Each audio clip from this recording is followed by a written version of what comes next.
This week, the sky is saying, feel your feelings, embrace the unexpected, and let's let your mind and your magic get a little weird.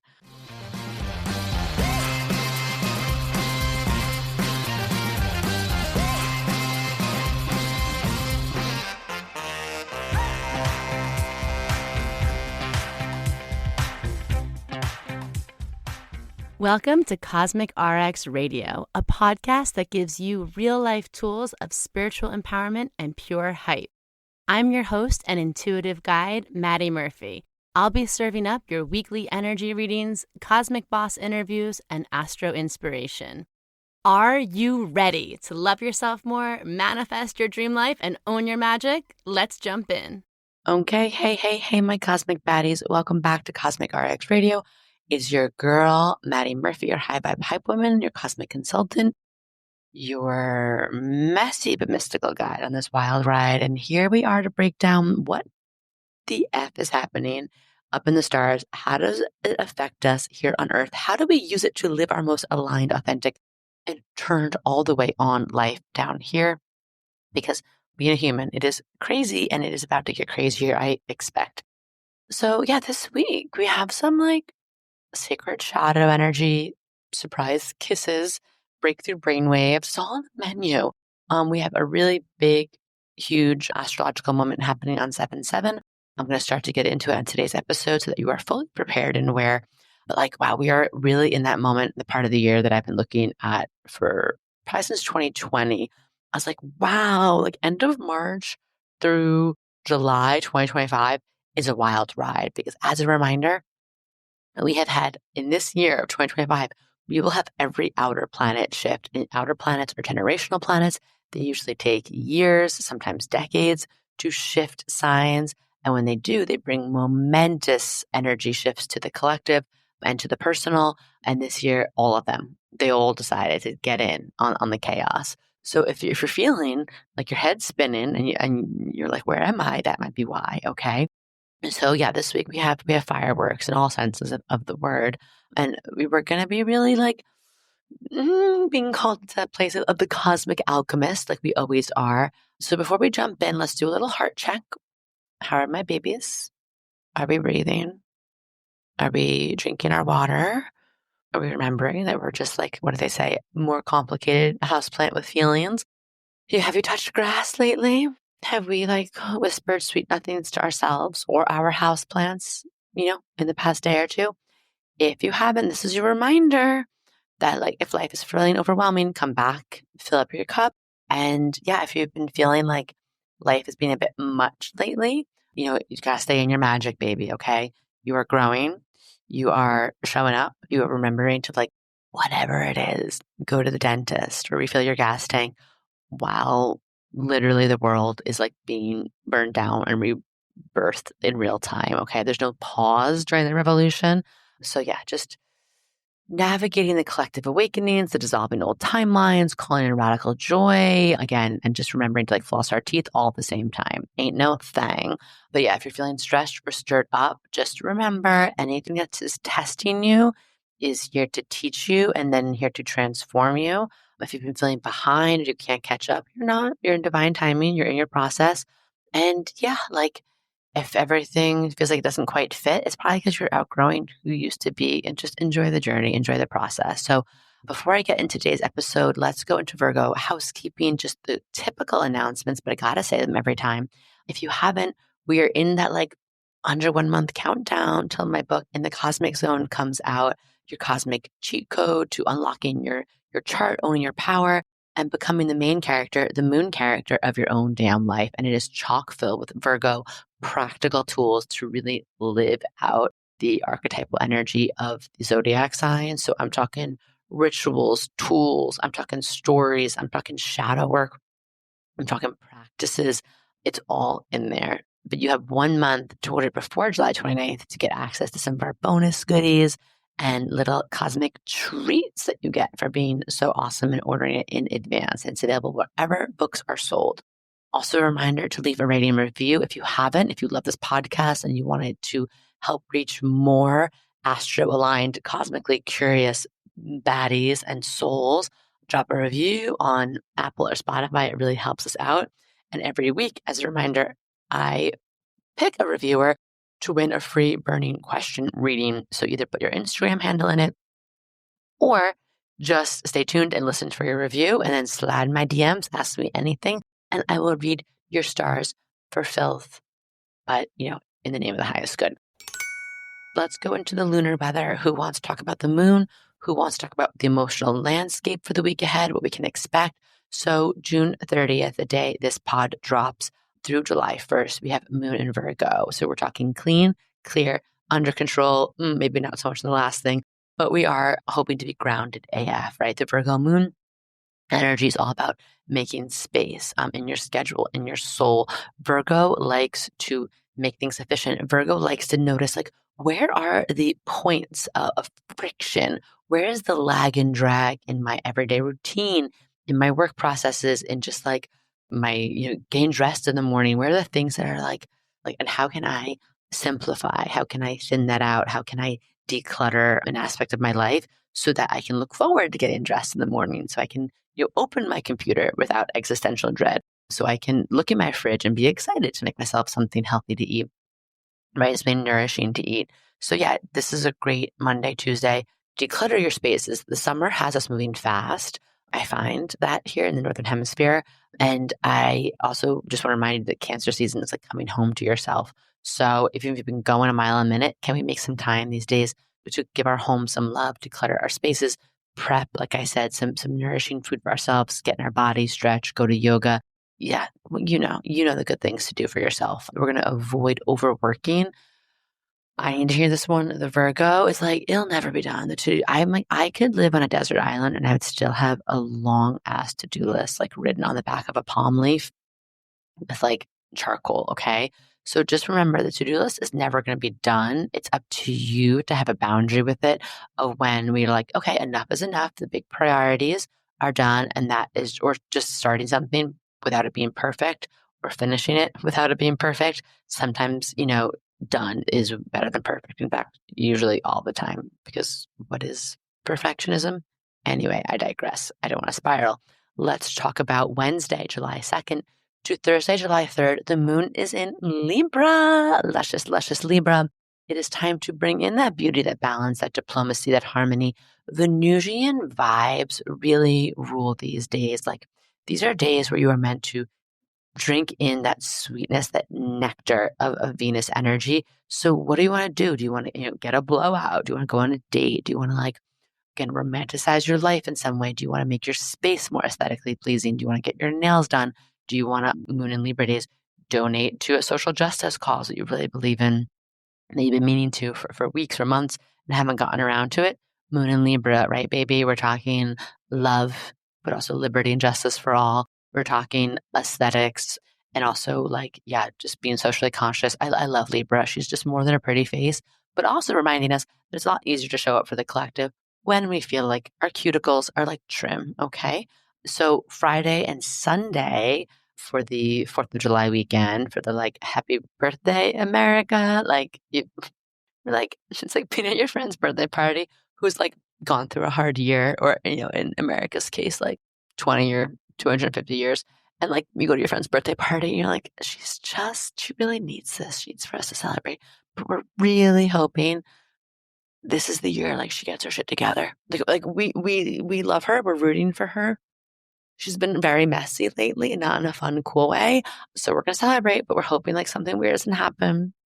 She doesn't make a scene or completely crash out. And we're really just pulling for her. This is the year she comes through. That's how I feel about our country right now. So happy birthday, America, question mark. Moon is in Scorpio for the birthday weekend.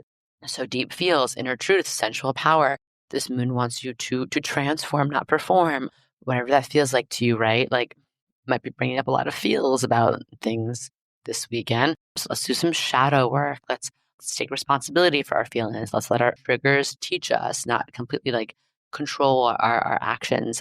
Let's do anything. Let's avoid any of that emotional manipulation or holding grudges or feeling paranoid or isolating ourselves in shame, because all of this is going to lead up to some actual fireworks in the sky in all senses of the word, right? In our night sky, but the celestial sky. And we're going to go through major frequency upgrades this week. So let's really ground down. So on July 4th, boom, baby, Independence Day comes with Venus kissing Uranus and Taurus in the sky. So this could be unexpected bolts of unexpected passions and shakeups in love and money. This could definitely bring financial shakeups to the collective energy for sure. But on the personal level, let's just talk about that in this moment.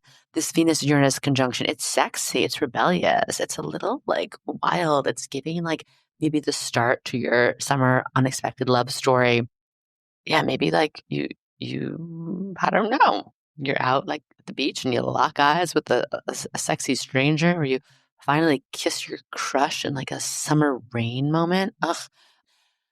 Or you get an unexpected way to think about money differently, or your values differently, or your art differently, right? Like Venus, goddess of art, beauty, pleasure, aesthetics, worthiness, and meeting up with Uranus, like the table flipper of the sky, the galaxy, right? So let's get playful. Let's be open to what this could mean. Let's think about things differently, and be open to plot twists, whether that's in the bedroom or the boardroom, okay? If it's feeling dusty, things are probably going to get kicked up this week. So try something new, and always making sure it feels good to you, checking in with yourself.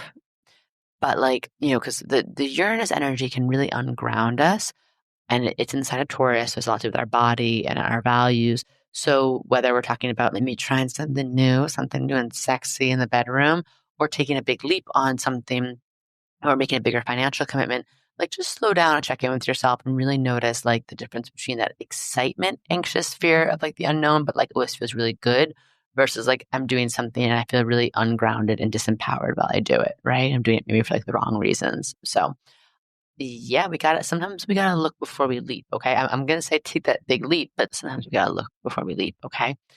So July 4th, so much happening around our nation's birthday, but Venus is going to enter Gemini. So let's talk, baby. Let's talk about love. Let's talk about sex, baby. Let's talk about you and me. Let's talk about everything under the sun, because Venus in Gemini's love language is yapping. When Venus is in Gemini, we want wordplay, we want wit, we want wandering curiosity. When Venus is in Gemini, we want to do things together. We want to meet new people. We want to be like curiosity as the ultimate turn on. It's definitely like the sign of like the sapiosexual. It's giving sapiosexual summer for sure. It's like, it's seduce me with your words, baby. It's like, let's have late night conversations about everything from aliens to attachment theory. Let's just like fire off like the words that make my heart feel open and alive, and make me feel really excited to be in this experience of being a human. The heads up for the Venus and Gemini is like, sometimes Venus and Gemini can have us ghosting other people, or being ghosted, because there's like so many options. And there's so much out there where we can get mixed signals, or we can get overcommit, or we can experience a lot of flirtation with no follow through. So just, level set with people if you can. If you're not feeling it, you can just end things with care and with intentionality versus ghosting. Before, I think we had a terminology for ghosting. I was like the worst ghoster of all time back in the day. And it felt really out of integrity, right? So, and also that which we reap, we sow. So good things. So good things under the Venus and Gemini. But yeah, like have fun, try something new. And like Gemini is so much about like being in the moment with like new things, and letting yourself feel really youthful too. So if there's like a trend, or a new book you've been wanting to read, or something like a makeup moment, it's kind of a moment to play with a youthful curiosity. On July 4th, also, Neptune retrograde begins, and this will go through December 10th. This is our first Neptune retrograde in Aries. So, time to peel back the cosmic veil. Neptune in retrograde is going to invite you to see through any illusions and delusions we've been living in, cut ties with all the lies we've been living in, and really reclaim our inner mystic. And, this retrograde is going to start in Aries, which means we're going to confront ego, impulsivity, how we armor, where we've maybe like been a little bit of that Don Quixote, like Aries hero, but like chasing windmills. Yeah, she's a literary baddie, okay? And, looking at the ways that we've maybe also like blocked ourselves from being vulnerable. And then in October, it's going to slide back into Pisces for a final round of Piscean, deep, healing on the ancestral, akashic, emotional, and spiritual planes. Neptune's been in Pisces since like 2012, so that'll be a big moment. But Neptune in Aries, and we're gonna be cycling back, retrograding through a lot of the themes that came up from the end of March, or like March 29th to now. So I would love to see you, cosmic RXs for that time. Your cosmic prescriptions would be like meditation, dream journaling, energy clearing, whether that's getting a professional energy clearing or doing it yourself, setting boundaries, practicing really radical discernment. And the things we're going to avoid during that time, we're going to avoid anything that feels like codependency, escapism, or something where we're like, can feel ourselves kind of falling for fantasy over fact. Or maybe an even easier way of understanding that is falling in love with someone's potential versus, what's being shown right in front of you, right? And then leading into Monday, Uranus will enter Gemini. Now, this is one of those massive, massive transits that's like almost hard for me to break down in this energy report that I try to keep a little bit digestible and try to keep it in some sort of not like 4 hours every Monday. But Uranus has been in Taurus since May. I said, look at May 15th, 2018. So they've been there a minute. And Uranus is the planet of queerness, is the planet of disrupting the norm core, the status quo, taking things that we know, turning on its head. It's revolution, it's surprises, it's revelations, it's plot twists. And Uranus is like lightning bolt energy. It's so future oriented. And it is also, I think about Uranus as one of those planets that's like really intense on the nervous system. I think it's like holding like a live like voltage of a live power line. Okay, so we'll be in Uranus and Gemini until November 7th.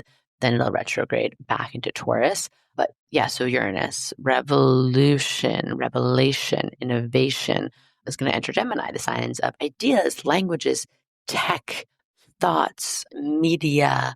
But it's also Gemini. Whenever something happens in Gemini, whether it's the North Node in Gemini, whether it's Jupiter in Gemini, we are very divided. Gemini rules media. Gemini, I think, is also in the shadow, can be kind of like a binary, like me versus you.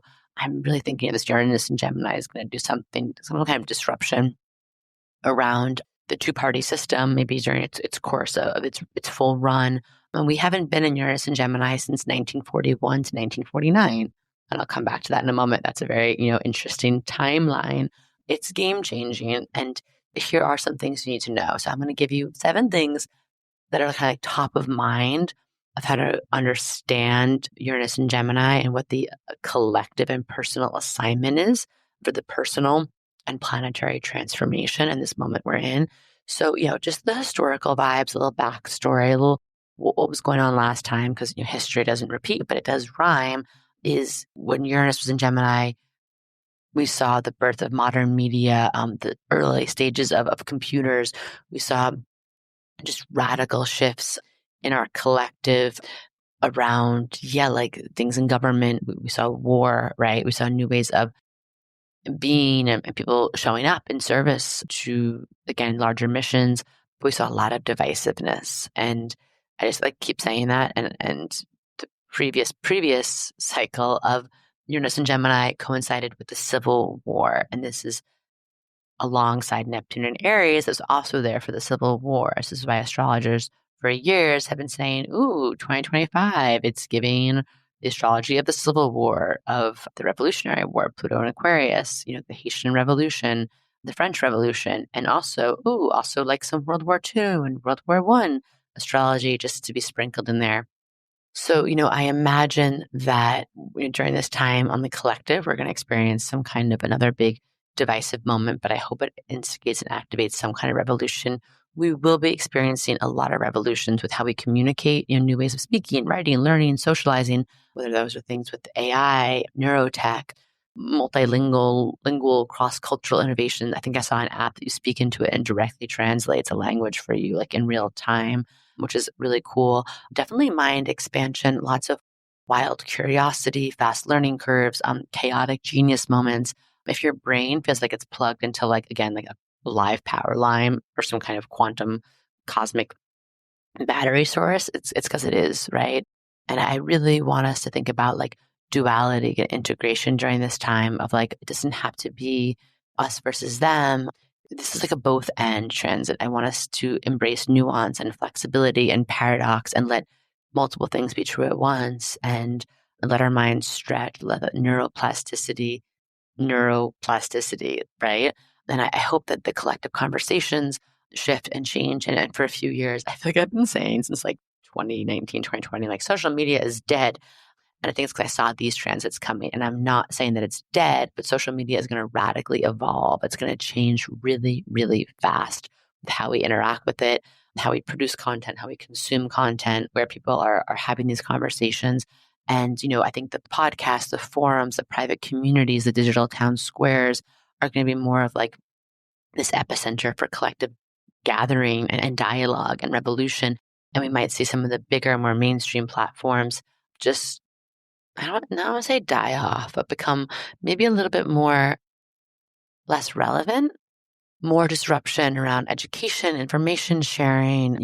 Jupiter and Gemini brought a lot up around colleges and universities and everything from and education in our school system. And a lot of it wasn't necessarily great. So I'm hoping that this Uranus and Gemini brings in new paradigms of learning and cool new tools to make education more accessible and more dynamic. So, in terms of working with this energy, I want us to think about like Gemini is at best when it's curious. So my first cosmic RX for us on a personal level is like stay curious. Stay curious about everything, how it's playing out, not judgmental, not overly attached to one outcome on anything, staying curious. Two, I would love for us to commit to learning something new, whether that's something really big or, a new life skill or just wanting to learn a a new craft. It's like really cool to keep our brain really plastic. My dad's a double Gemini and he's always learning something new. And I swear it like totally keeps him in this place of like eternal youth in terms of his energy. But I feel like it just helps him adapt to like the times that we're in and so much shifting and changing. And I think that's really important for all of us. We're going to also let go of number three, letting go of needing to have like one answer on something. Again, like multiple things are going to be true at once. And this transit is going to ask us to hold that. Four, really be intentional with your group chat energies.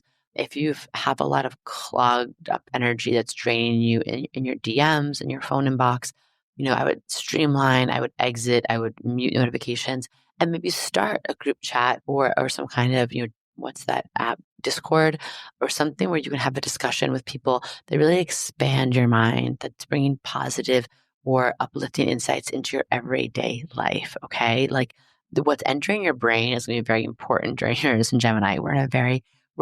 This is like the peak age of air now because we have Pluto and Aquarius, Uranus and Gemini. These are massive, big planetary players in air. And then I want you to use tech to amplify your truth, to make more magic, to manifest, but not to distract you from it. Like really reevaluating your relationship with technology, whether that's AI, whether that's social media, whether that's like biohacking, to support you in what you're doing, but to not like consume you. Okay. I want you to think about like channeling chaos into creativity. The good thing about these like, chaotic moments in history is there's so much innovation that's birthed out of them. There's so much, whether it comes from like a bucket energy of like, all right, everything's made up. Who cares? Let's just do something new. Or because we have new problems that need new solutions. Or I think under Uranus and Gemini, we're going to want really new voices. We're going to need new thought leaders. Or not new, but people who have been doing this, but just experiencing them on a bigger, more mainstream, more impactful way. And yeah, we're just going to see a lot of changes around, I think, like who's maybe leading the big podcasts or writing the books or just like the voices that are out there that are shaping and guiding these times. And also like Gemini, the last thing I'll say is like Gemini loves a little mischief, loves a little chaos. And Gemini just likes to have a little fun. So I know it's like everything get really heavy. We can be really serious with ourselves. There are really serious things happening around us. But there's also like something about Gemini that's like we can actually do more good for ourselves in the collective when sometimes we just have a really fucking good belly laugh and realize like, oh my God, like this is crazy. This experience of being a human and this sacred giggle medicine. can like alleviate some of the heaviness so I can connect back to my heart. So whether that's you not taking it so seriously, whether that's like, finding really great comedians and comedic writers, whether that's just like dabbling in some dark humor with your soul bestie. It's so important, like the laughing, like let's live, laugh, love our way through this. No, not in a spiritual bypassing way, but in a way of like, yeah, to continue to live and to love, I'm going to have to laugh sometimes because like WTF is going on.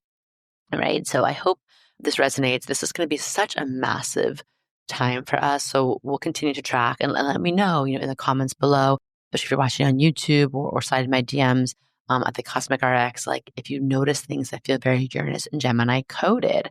And here's the deal, like, honey, baby, you are the revolution. You are the frequency shift. This astrology of this year, even for me, it's like a lot to keep up with. But we were born for this moment. We were born and built for this kind of astrology. You are not here to get frozen in all of this. You are not here to play small or get stuck. You are here to remember. You are here to reclaim. You're here to like radiate and really enjoy this rich, juicy experience of being a human. So this week ahead, let yourself be surprised. Maybe have a little sexy, fun moment that feels a little outside of your comfort zone while checking in with yourself. Let yourself just be turned on by your own aliveness, by this experience that, this is a moment in time you'll never get back. How can I really like make the most of it and feel really good? Yeah, let yourself try something new, even if you feel awkward, especially if you feel awkward.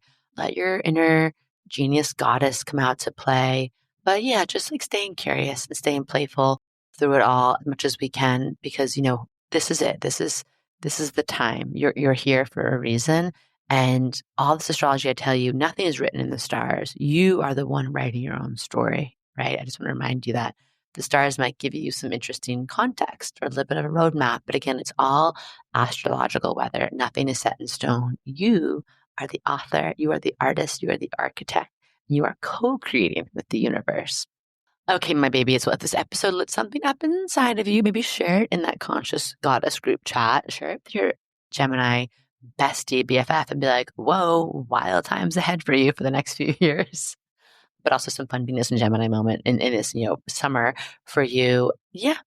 And just sending you so much love, holding you in the light.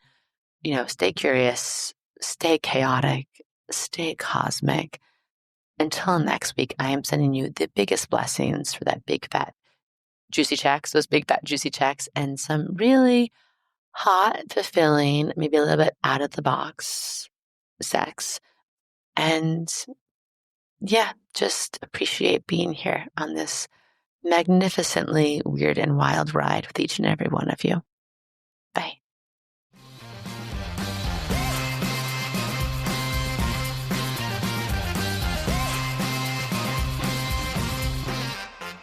Do you love getting your Cosmic RX for the week here and want more? Make sure to sign up for our premium subscription so you can get exclusive access to bonus podcast episodes, all of my astrology info for the month ahead, and live new and full moon calls to help you manifest your dream life with an intentional international community of other cosmic baddies. Sign up through our link in show notes. Thank you so much for listening to this episode. If you want to know more about Cosmic RX, head on over to thecosmicrx.com. And if you really love this show, I'd love it if you left a rating and review on Apple Podcasts or wherever you listen to podcasts. I super love hearing from you and reading your reviews. All right, you cosmic baddie, tune in next week. And until then, remember, love yourself fully, work your magic, and take no shit.